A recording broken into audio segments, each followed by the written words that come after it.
Hello traders, welcome back to the Bangla trader channel. আপনার video thumbnail দেখেই কিন্তু বুঝে গেছেন আমরা উম, কিসের সম্বন্ধে আলোচনা করতে চলেছি। তো আমরা কিভাবে অপশন ট্রেডিংয়ে প্রিপারেশন নিতে পারি, মানে আমি বলতে এটাই চাই যে আমরা অপশন ট্রেডিং কখন স্টার্ট করব।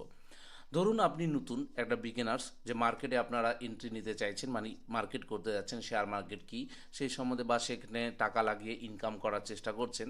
তো সর্বপ্রথমেই যেটা আসে সেটা হচ্ছে ইনভেস্টিং।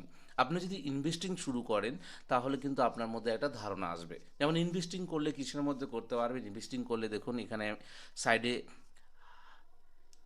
লেফট সাইডে যে রয়েছে এক্সিস ব্যাংক দেখতে পাচ্ছেন, এগুলো হচ্ছে আমাদের কি, এগুলাকে বলা হয় স্টক বা ইকুইটি।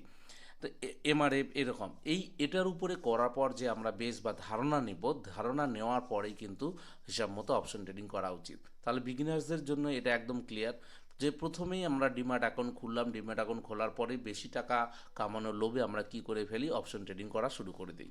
তাতে কি হয়, অপশন ট্রেডিংকে যদি আমরা আহ, বুঝতে পারার আগেই কিন্তু আমরা কি করি, একটা বিগ পরিমাণের লসে চলে যাই। তারপর সেই লস কভার করতে করতে আরও লস, তারপরে লস, তো বিগ একটা অ্যামাউন্ট কিন্তু আমাদের চলে যায় অপশন ট্রেডিং শিখতে শিখতেই। তো তার আগে যদি আপনি ইনভেস্টিং শুরু করেন বা স্টকের উপরে কোনো ট্রেড করা শুরু করেন, তাহলে কিন্তু আপনার অপশন ট্রেডিং প্রিপারেশনের জন্য খুব ভালো হয়। তো আমরা এই অপশন ট্রেডিংয়ে প্রিপারেশন যে নেব বা স্টার্ট করব, তো আমরা এর বিষয়ে একদম বিস্তারিত আলোচনা করব এই ভিডিওতেই। তো আমি কেন এরকম করে বললাম, তাহলে প্রথম কথা হলো, আমরা যখন অপশন ট্রেডিং শুরু করব, অপশন ট্রেডিং, তাহলে অপশন ট্রেডিং শুরু করার আগে আমি চাই যাদের যাদের ইকুইটিতে ইনভেস্ট করা বা ইকুইটিতে ট্রেড করার এক্সপিরিয়েন্স রয়েছে, তারাই কিন্তু পরবর্তীতে অপশন মার্কেট করলে খুব ভালো হয়। তার কারণ হচ্ছে দেখুন, আমরা যখন স্টকে করি, স্টকে করলে কিন্তু একটা প্রিমিয়াম নেই, কারণ অপশনে অনেক কিছু রয়েছে, থিটা থিটা গামা বা প্রিমিয়াম মাইনাস, ইভেন কি বা আমরা যেহেতু অপশন বায়ার, আমাদের একটা ফাস্ট মোমেন্টাম চাই, এরকম অনেক মোমেন্টাম ক্যাপচার করতে হয়। তার জন্য কিন্তু চার্টটাকে ভালোভাবে রিড করা জানতে হয়। যখনই আপনি দেখবেন একটা স্টকে আপনি এন্ট্রি নিচ্ছেন বা স্টকে আপনারা ট্রেড করেছেন, তাহলে কিন্তু চার্ট যে দেখার একটা ধারণা রয়েছে সেটা কিন্তু আমাদের সামনে পুরোপুরিভাবে ক্লিয়ার হয়ে যাবে।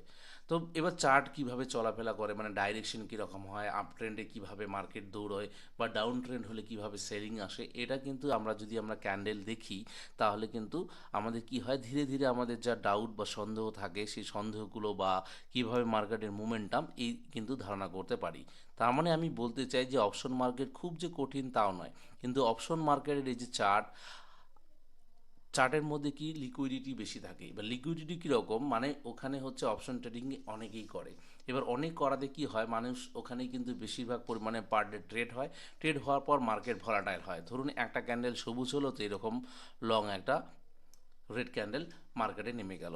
তো এই যে চলার ধরন কিন্তু আমরা ইকুইটিতে আস্তে আস্তে যেহেতু চলে, মানে এখানে হচ্ছে তোর আপ ডাউনের ক্ষমতা একটু কম থাকে। তো এই জন্য আমরা কি করব, প্রত্যেকটা ক্যান্ডেলের সাইকোলজি থেকে আরম্ভ করে সাপোর্ট, রেজিস্ট্যান্স, এইসব জিনিস কিন্তু আমাদের বুঝতে সুবিধা হয়। তাই প্রথম এক্সপিরিয়েন্স হচ্ছে আপনারা ইকুইটিতে নিন, কেউ ইনভেস্ট করুন কিছুদিন, ইনভেস্ট করার পর চার্ট দেখতে থাকুন, চার্টের মধ্যে কোথায় বাই করলে ভালো মোমেন্টাম পাওয়া যায় কীরকম, এরকম আইডেন্টিফিকেশন করার পর ইকুইটিতে প্রথম ইন্টারডে ট্রেড করা শুরু করুন।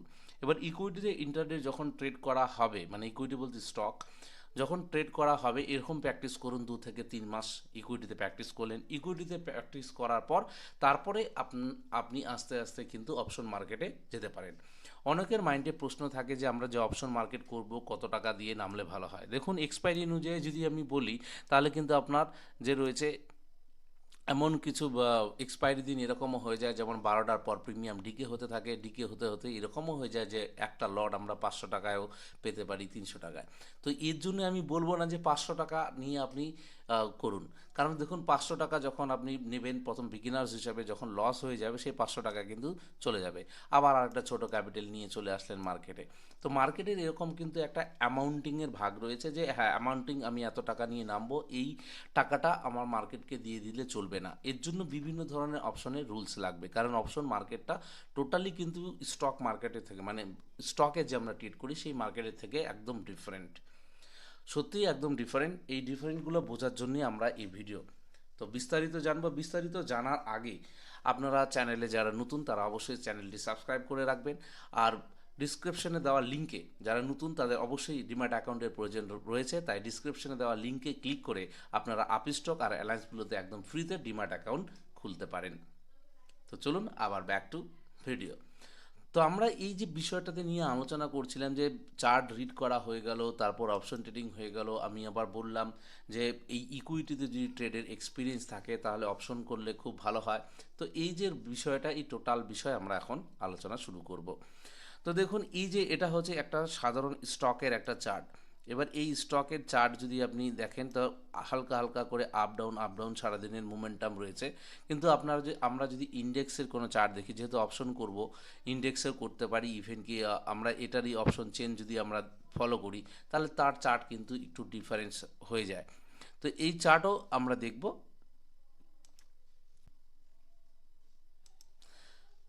এখানে ক্লিক করলে যে লেফট সাইডে ক্লিক করলাম, এখানে যেহেতু আপস্টকে প্ল্যাটফর্ম খুলেছে এটার জন্য আমাদের খুবই সুবিধা, কারণ এখানে অপশন চেন থেকে আরম্ভ করে মোবাইলে কোনো ইউজই চলে না, পুরো ওয়েব টার্মিনালে কিন্তু টোটালটা হয়। দেখুন এটা কিন্তু অপশন, এই যে অপশন রয়েছে অপশনের চার্ট আমরা দেখব। অপশনের চার্টের কিন্তু যে মোমেন্টাম, সেই মোমেন্টামটা কিন্তু টোটালি আলাদা রকম থাকে। আমরা নর্মাল যেটা দেখলাম, নর্মালের থেকে একটু আমরা এমআরএফের চার্ট দেখছি। দেখুন এমআরএফের চার্টে আমরা যেটা নিয়েছি হচ্ছে যেই অপশন চার্ট দেখছি, দেখুন অপশন চার্টে মার্কেট ওপেন হয়েছে, ওপেন হওয়ার পর কীরকম টাইপ মোমেন্টাম নিয়েছে, তারপরে কিন্তু আর এখান থেকে মার্কেট উপরেই যায়নি। তো এটার মধ্যে কিন্তু প্রিভিয়াসলি কোনো কিছু নাই, যেহেতু কন্ট্রাক্ট বেস, একটা কন্ট্রাক্টের উপরে আমরা যেহেতু আমাদের টাকা লাগাচ্ছি, তো সেই জায়গায় কিন্তু খুব রিস্কওয়াল থাকে। তাই এই রিস্ক নেওয়ার আগে কিন্তু আমাদের প্রিপারেশন নেওয়া প্রয়োজন। তাহলে আমাদের প্রথম পয়েন্ট দাঁড়ালো কি, যে অপশন মার্কেটের আগে আমাদের কিন্তু স্টক, মানে স্টকে যেমন এমআরএফ, কোটাক, এসবিআই, ভোল্টাস, ওপ্রো, জিল, এইসব স্টকগুলোতে রয়েছে, এইসব স্টকগুলোতে ট্রেড করার একটা এক্সপিরিয়েন্স থাকলে সুবিধা হয়। তারপরে এবার প্রশ্ন থাকছে হচ্ছে কত টাকা নিয়ে নামলে স্টক আমরা করতে পারি। দেখুন এখানে যদি আমি বলবো, আমি ন্যূনতম 20,000 টাকার কথা বলি। 20,000 টাকা দিয়ে যদি আপনি নামেন, তার কারণ হচ্ছে ব্যাংক নিফটিতে এখন 15 লট, আর যারা নতুন নতুন রয়েছে তো তাদের জন্য কিন্তু একটা, আমি বলতে পারি 20,000 টাকা নিয়ে নামলে আপনারা ওয়ান লটের কাজ করবেন। এবার ওয়ান লটে যখন কাজ করবে, এই যে নিয়মকানুন, এই নিয়মকানুনটা মেনটেন করাই হচ্ছে আমাদের প্রথম। তাহলে প্রথম কথা হলো আপনারা ওয়ান লটে কাজ করবেন। এবার দ্বিতীয়ত আমরা কি করতে পারি, দ্বিতীয়ত আমরা এর জন্য ব্ল্যাকবোর্ডে চলে যাই, ব্ল্যাকবোর্ডে গিয়ে আমরা দেখার চেষ্টা করব। তাহলে প্রথম রুলস হয়ে গেল, ইকুইটিতে এক্সপিরিয়েন্স আমাদের গেইন করতে হবে কিছুদিন ট্রেড করার পর। আর সেটা যদি 2 থেকে 3 মাসের মতো হয় যে ইকুইটিতে ট্রেড করছেন, ইকুইটিতে ট্রেড ট্রেড করার পর আমাদের কি করতে হবে, আমাদের একটা রুলস বানিয়ে নিতে হবে অপশনে নামার আগে।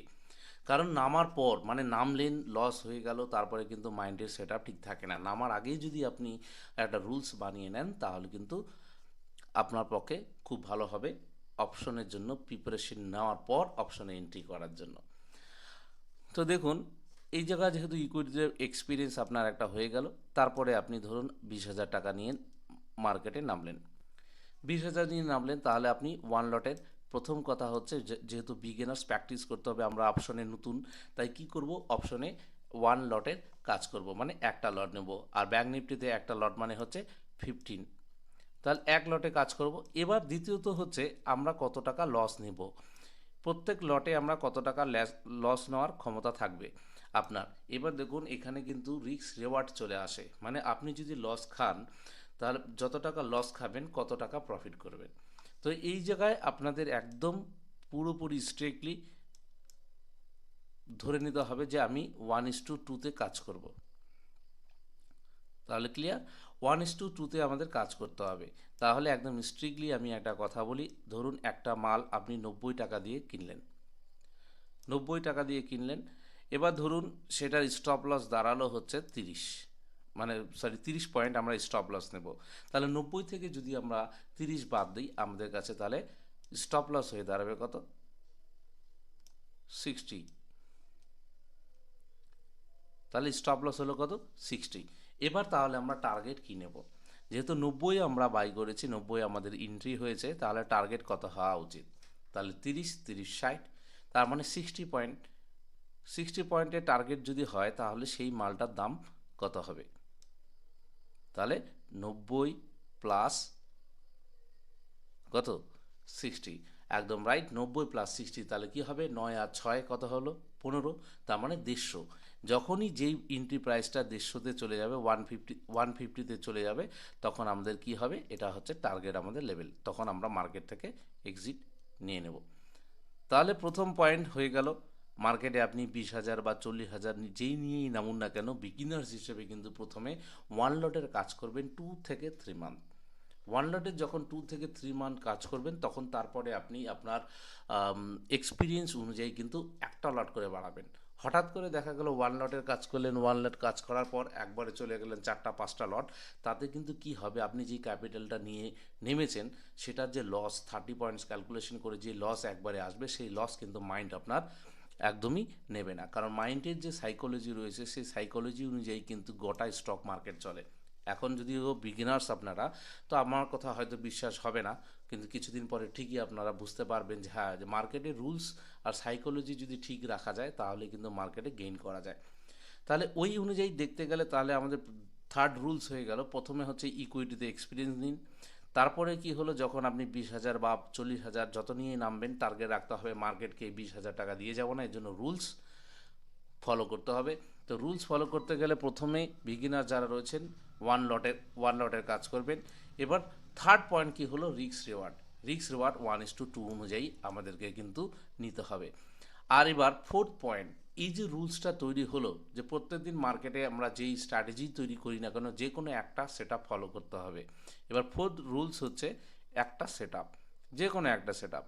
আপনি প্রাইজ অ্যাকশনে কাজ করুন, বা আপনি দেখা গেল প্রাইজ অ্যাকশনের উপরে কাজ করছেন, তো এরকম যে কোনো একটা সেট আপে আপনি কিছুদিন ফলো করুন, 2 থেকে 3 মাস। আর সেটা রিস্ক অ্যান্ড রেওয়ার্ড অনুযায়ী 1:2 অনুযায়ী আপনাকে ফলো করতে হবে। এবং ফোর্থ পয়েন্ট হচ্ছে, এই যে যতগুলো রুলস মেনটেন করলাম, এই প্রত্যেকটা রুলস আমাকে মেনটেন করতেই হবে, মানে করতেই হবে অ্যানি হাউ। এই অঙ্গীকার করি কিন্তু অপশনে প্রিপারেশন নিতে হবে, যে এগুলো আমরা কোনোদিনও প্রিপারেশন নিয়ে, মানে প্রিপারেশন নেওয়ার পর কালকে যে ভাববো যে না কালকে আমাদের একটু চেঞ্জ হয়ে যাক, আজকে তো লস হলো, কালকে কি করব। এবার ফোর্থ নাম্বার হলো এটা। এবার লাস্ট, এই লাস্ট নাম্বারটা হচ্ছে খুব ইম্পর্টেন্ট। এবার হচ্ছে পার ডে, আপনি যখন পার ডে ট্রেড করবেন, তো পার ডে ট্রেডে আপনি কয়টা ট্রেড নিতে পারবেন, মানে হচ্ছে কয়টা ট্রেড এক্সিকিউশন করবেন। ধরুন প্রথমে একটা ট্রেড নিলেন, লস হলো, তারপরে আরেকটা ট্রেড নিলেন, লস হলো, তারপরে আরেকটা ট্রেড নিলেন, লস হলো। তাহলে এরকম কতদিন লস, মানে কয়টা ট্রেড সারাদিনে আপনি নিতে পারবেন, এটার জন্য একটা কিন্তু রুলস, আর এই রুলস কখনোই ভাঙা যাবে না। এরকম রুলস যদি আপনারা 4 থেকে 5 মাস যদি আপনি মার্কেটে টিকে থাকতে পারেন, তাহলে কিন্তু মার্কেট আপনাকে আরামে টাকা দিয়ে চলে যাবে। তাহলে পার ডে যদি আমরা বলি পার ডে, তাহলে পার ডে আমি বলবো আপনার অ্যাজ এ বিগিনার হিসাবে, কারণ দেখুন মার্কেটে যখন নতুন তখন কিন্তু একটু চুলকনি থাকে। কীরকম? একটা ট্রেড নিলাম, লস হয়ে গেল, তারপরে আরও ইচ্ছা করে সেই লসটা কভার করতে। তো আমি বলবো দুটো রুলস এখানে মেনটেন করা উচিত। এক, কিছু কিছু লোক রয়েছে একটাই ট্রেড করবে, ঠিক আছে, যারা এক্সপিরিয়েন্স হয়ে যায় তারা একটাই ট্রেড করে। আর যারা বিগিনার্স তাদেরকে দুটো দুটো ট্রেড করে, তার কারণ এই যে চুলকনিটা রয়েছে, এই চুলকনির উপরে ডিপেন্ড করে কিন্তু দুটো ট্রেড হয়েই যায়। তো এর জন্য এই দুটোর পরে, এবার দুটো হয়ে গেল, দুটোতে লস, তারপরে আপনি ধরুন আরেকটা ট্রেড ইনিশিয়েট করার ট্রাই মারছেন, তাহলে কিন্তু আপনার এই যে প্রিপারেশনের যে রুলসটা তৈরি করলেন, এই রুলসটাই কিন্তু বেকার হয়ে যাবে। থার্ডটা যদি আপনি নেন, তাহলে আমার ক্লিয়ার কথাবার্তা হয়ে গেল। তাহলে দুটো ট্রেড অ্যাজ এ বিগিনার হিসেবে আপনি দেখবেন। তাহলে দুটো ট্রেড নিলে ব্যাঙ্ক নিফটিতে যদি আমরা ট্রেড করে থাকি, তাহলে ওয়ান লটে 30 পয়েন্ট যদি নেই, তাহলে প্রত্যেকটার একটা লটে লস হবে 450 টাকা। এবার যদি আপনি দুটো ট্রেড করেন, তাহলে আপনার কত হবে? 450 প্লাস 450, তার মানে 4 4 800, 900 টাকা।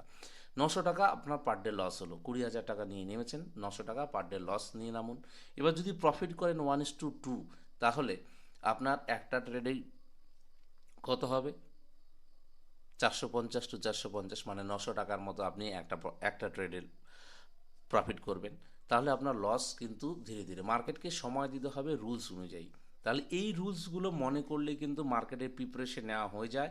এগুলো নিয়ে আপনি একটা ট্রেডিং জার্নাল বানান, প্রত্যেক দিনে ট্রেডিং জার্নাল বলতে প্রত্যেক দিনে যা যেভাবে আপনি করলেন, যে আজকে আমি স্টপ লস মেনটেন করলাম না, সেটাও লিখে রাখুন। কিন্তু এটাকে মেনটেন করতে হবে 1:2 অনুযায়ী আপনাকে কাজ করতে হবে।